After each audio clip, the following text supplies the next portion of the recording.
நம்ம ஆலயத்துக்கு போறோம், ஆண்டவரை நம்ம துதிச்சு ஆராதிக்க தான் போறோம். ஒரு வொர்ஷிப் சர்வீஸ் அது. ஆனா அதுல மெயின் என்னவா இருக்கணும்னா பிரசங்கம் தான்.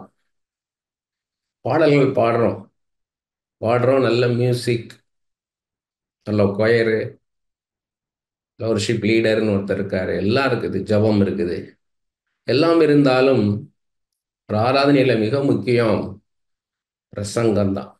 Word of God, word from God, அதான் ரொம்ப முக்கியம். ஆண்டவர் என்ன பேசுறார்? நம்ம பர்சனல் ப்ரேயர்லேயே, நம்ம தனிப்பட்ட ஜெபத்திலேயே பாடல்களை பாடி துதிக்கிறோம். துதிக்கும் போது துதிகளின் மத்தியில் வாசம் செய்கிறவர், துதிக்கு பாத்திரர், எல்லா துதி கன மகிமைக்கு பாத்திரர், எல்லா துதி ஸ்தோத்திரத்திற்கும் மேலானவர். அவருடைய பிரசன்னம் நம்ம ஆட்கொள்ளுது. அடுத்த மூமெண்ட் அவர் நம்மளோட பேசுறார். அதான் முக்கியம். அவர் பேசுறத நம்ம கேட்கணும். இன்றைக்கும் இயேசு கிறிஸ்து ஜீவிக்கிறார், பேசுகிறார். அதை பேசுறத கேட்கணும், அதான் முக்கியம். அப்ப இது ஏதோ ஒரு மனுஷன் ஏதோ ஒரு பேசுறது அதை நம்ம கேட்கிறோம், அப்படி இல்லை. ஏதோ ஒரு சொற்பொழிவு அல்ல. பிரசங்கம்ன்றது ஒரு சொற்பொழிவு அல்ல. ஏதோ ஒரு பிரசங்கம் தானே, ஒரு டாபிக் எடுத்து பேசிடலாம், அப்படி கிடையாது. எவ்வளோ காரியங்கள் பைபிள்ல இருக்கலாம். ஆனா இன்னைக்கு என்ன காரியம் கர்த்தர் சொல்றார், அதை ஆண்டவர் என்னோட பேசணும், அதுதான் பிரசங்கம். மன்னிக்கலாம், ப்ராஃபஸி. அப்போ ப்ராஃபஸிக்கும் ஒரு செர்மனுக்கு என்ன வித்தியாசம்னு கேட்டிங்கன்னா, ப்ராஃபஸின்றது ஒரு குறிப்பிட்ட சூழ்நிலைக்கானது.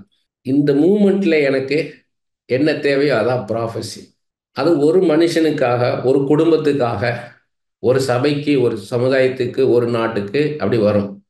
ஆனால் பிரசங்கம்ன்றது கர்த்தர் யார், நம்ம வணங்குகிற கர்த்தர் யார், நம்ம தொழுது கொள்ளுகிற கர்த்தர் யார், அவருடைய குணாதிசயங்கள் என்ன, அவர் எப்படி ஒரு காரியத்தை நடத்துவார், ஏன் இந்த சமுதாயத்தை படைச்சிருக்கிறார், ஏன் ஜனங்களை படைச்சிருக்கிறார், இந்த ஜனங்களுக்கான நோக்கம் என்ன, தரிசனம் என்ன, வாழ்க்கை முழுவதையும் பேசுறது தான் பிரசங்கம்.